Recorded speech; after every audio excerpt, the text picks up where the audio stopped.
Good morning to all of you. Welcome to the session. Today's topic is the most important topic. What is today's topic? One of the parts of speech, the third part of speech. Already you have learned nouns and pronouns. And today's topic, today's part of speech, verb. Verb, the most important part of speech. You may ask why. One of the reasons, without a verb, there's no sentence. There's no sentence in English without a verb. Any sentence in English needs a verb. That way, verb is the most important part of speech. Now, this session, not only this session, as usual, every session, before you start learning a particular concept, a particular topic, first you have to know the learning outcomes. Learning outcomes. You're going to learn.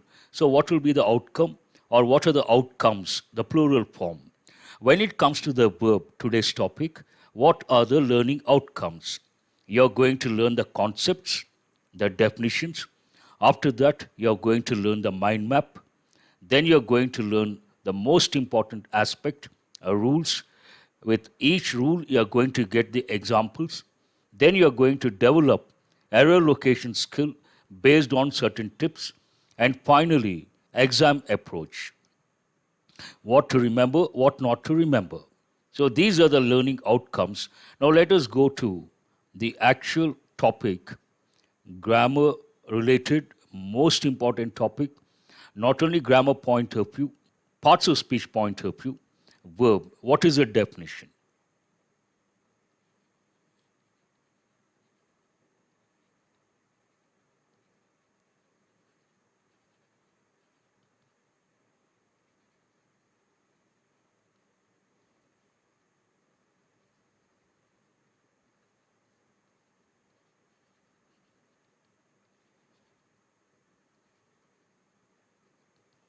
What is the definition of a verb? A verb is a word that denotes an action or a state of being. There are two dimensions. One, denote means express. It denotes or expresses an action or a state of being. A state of being or a state of condition. A state of being or a state of condition. Example, if I say, you can also take one more dimension, occurrence, but generally speaking, an action or a state of being. Very important. When it comes to action, what am I doing right now? Writing, write action, speak action, run action. And state of being,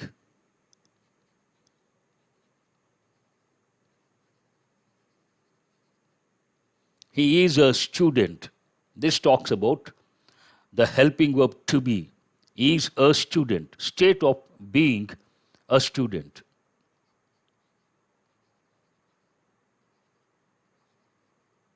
He has a car. This talks about possession. Still, it talks about a state of being or a state of condition. So here, these are known as helping verbs or linking verbs or auxiliary verbs. So what is the definition? Generally speaking, a verb, I can also write one more.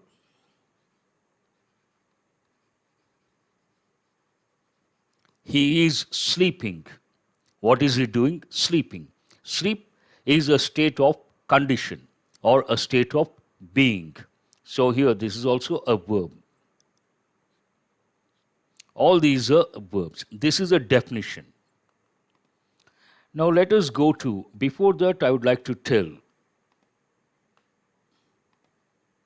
if you take, based on the definition, you should understand types of verbs at the outset. We have two types of verbs. One,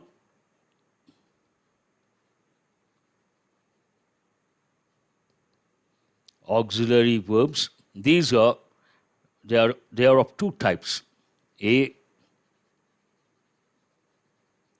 primary auxiliaries, B, models, and the second one, most important, exam point of view, otherwise also,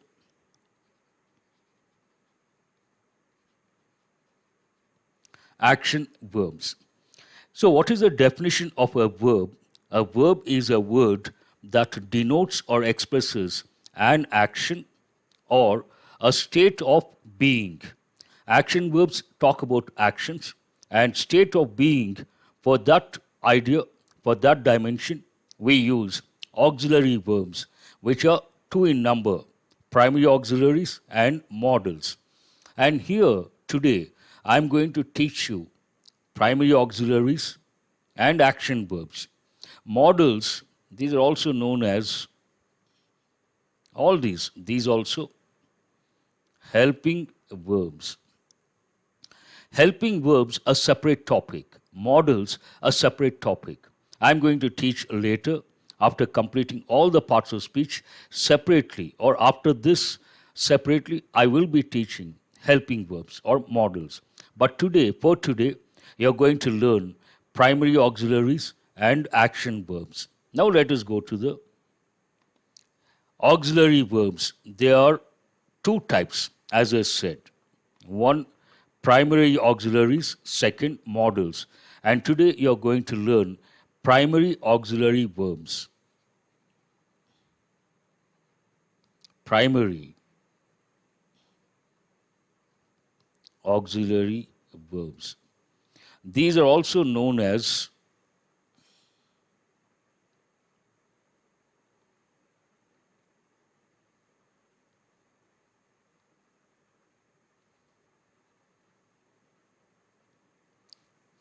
helping verbs or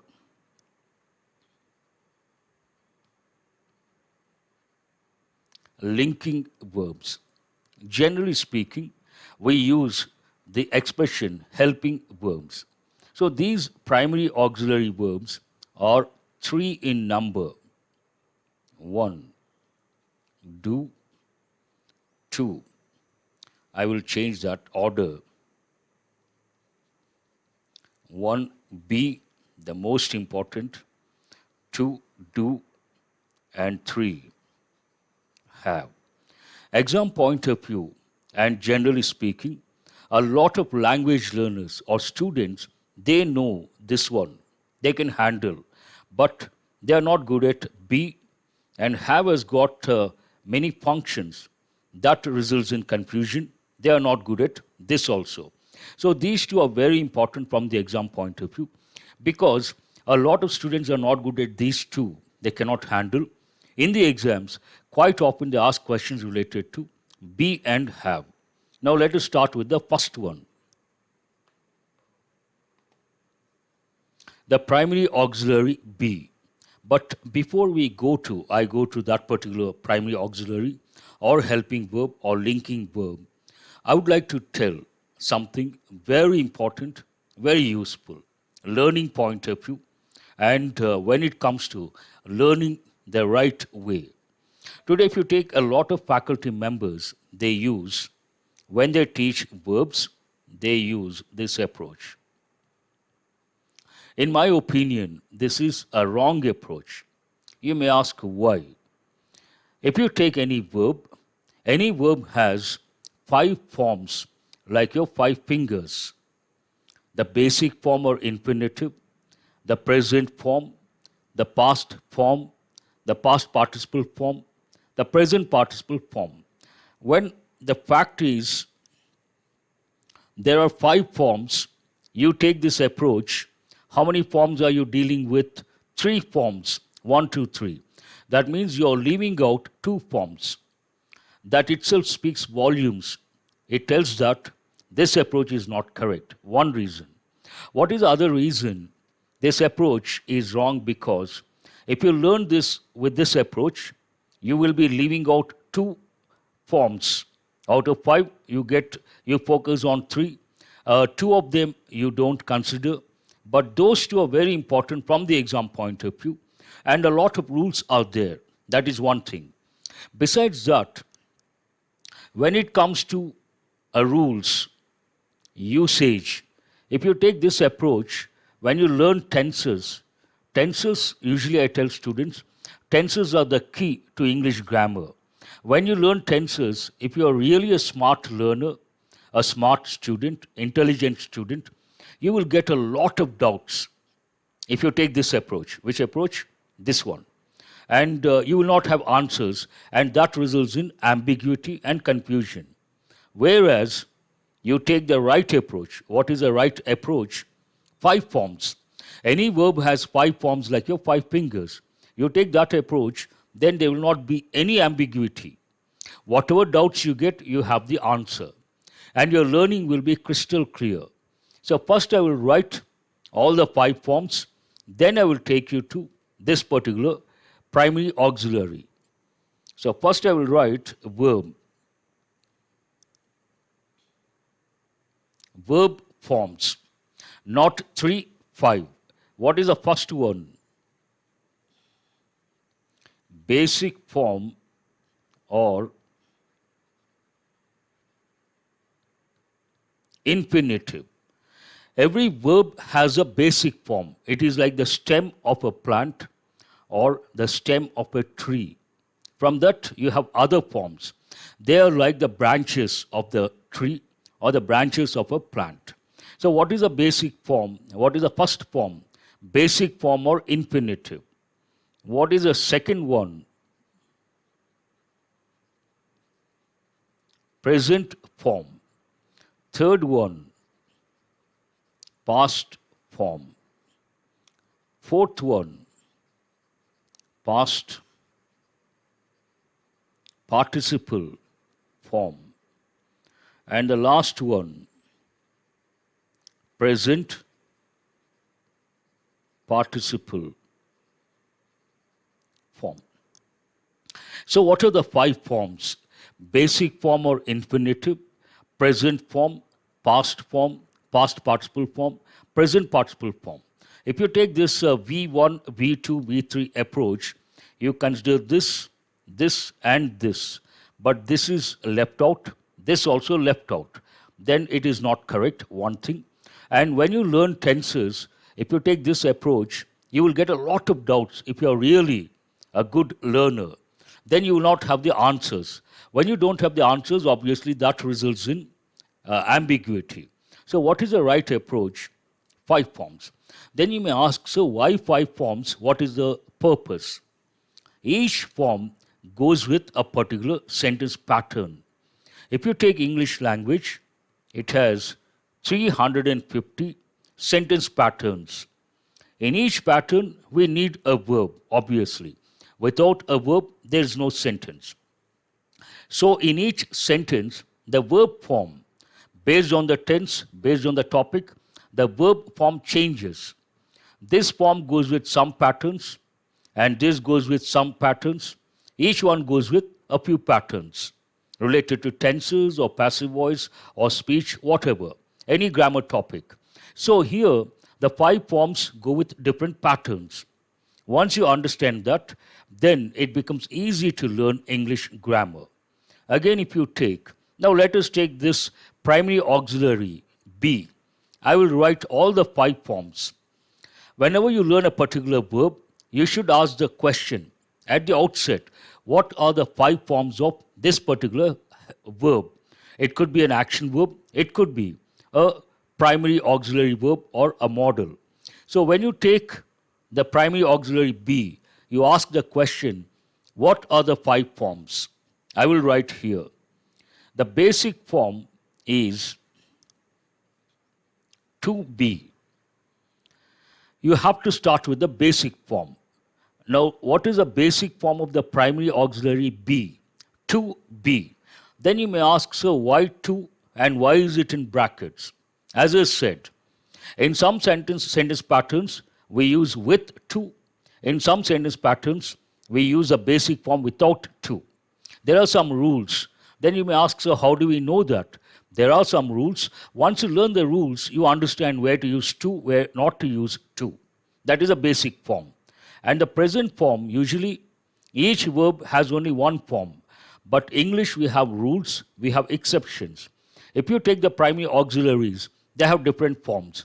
Present, there are three forms: am, is, are. What are the present forms of the primary auxiliary be? Am, is, are. And past, it has two forms: was, were. And past participle form of be, been. And the present participle is nothing but verb plus ing. So be plus ing, what do you get? Being. Now I will repeat because you're getting exposed to this approach for the first time. Not easy to understand. I would like to reiterate. If you take any verb, do remember not three forms, five forms are there. Then comes the question, what are the five forms? Basic form or infinitive, that is the first one. Present form, past participle form, present participle form. These are the five forms. And whenever you learn a particular verb, the first question at the outset, you should ask the question, what are the five forms of this verb? If you take the primary auxiliary be, what are the five forms? To be, basic form or infinitive. Then you may ask, so why two in brackets? In some sentence patterns we use with to, in some we use without to. Present, three forms: am, is, are. Past, was, were. Past participle, been. And present participle, being. In the exam point of view, a lot of students don't know how to use the primary auxiliary be, the basic form, infinitive form. And also they don't know how to use the past participle form, been. So these two are very important from the exam point of view. And easy questions based on present and past, you can answer. But tough questions based on basic form or infinitive and also past participle form, this is also easy to handle. So these are the five forms. Today, I'm going to, this is like you're getting exposed to a new approach, a new style of learning. So it is like orientation to become familiar with these concepts, to become familiar with this approach. And I may use tenses, don't worry. Tenses is a separate topic, you will learn later. But today you understand why the five forms, where to use these five forms.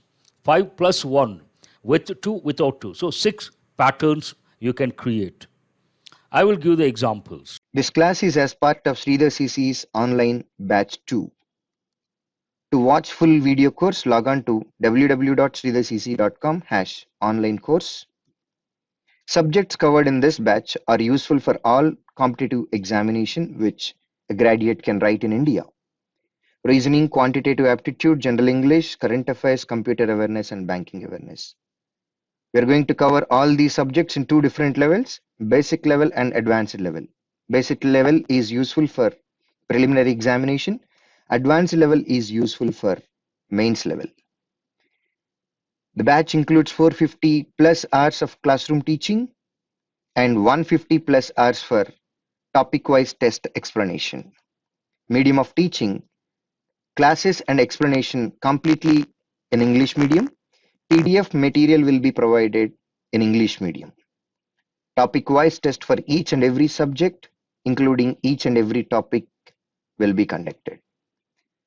And there are 3 packages available. The major 3 months, 6 months, and then 12 months packages are available. In 3-month structure, you'll get 450 hours plus classroom teaching, PDF copies, topic-wise test on all chapters, monthly model test and explanation, special live classes access for 3 months, 3 months current affairs, including PDF, and student can watch all the above videos for n number of times. Apart from this, every Wednesday we will conduct preliminary examination. In 3 months period, you'll get 12 to 13 preliminary examinations followed by explanations. And every second Sunday and fourth Sunday, we will conduct mains examination. In 3 months, we can write 6 mains level exams. In 6 months course, you'll get 450 plus hours teaching, PDF copies, topic-wise test for all chapters, monthly model test and explanation, special live classes access for 6 months, and 6 months current affairs including PDF copies, and student can watch all the above for n number of times. In 6 months, you can write 24 to 26 preliminary examinations and 12 mains examinations. In 12 months course, special live classes access for 12 months will be there, 12 months current affairs will be there, and n number of times you can watch. Preliminary exams, 48 to 52 exams you can write, and there are 24 mains examination and each exam followed by explanation. 450 hours plus teaching, PDF copies. Along with PDF copies for 12 months course, we will send printed material to your home. If you have any queries, please contact us on 950443333 or mail us on online.sridharcc@gmail.com.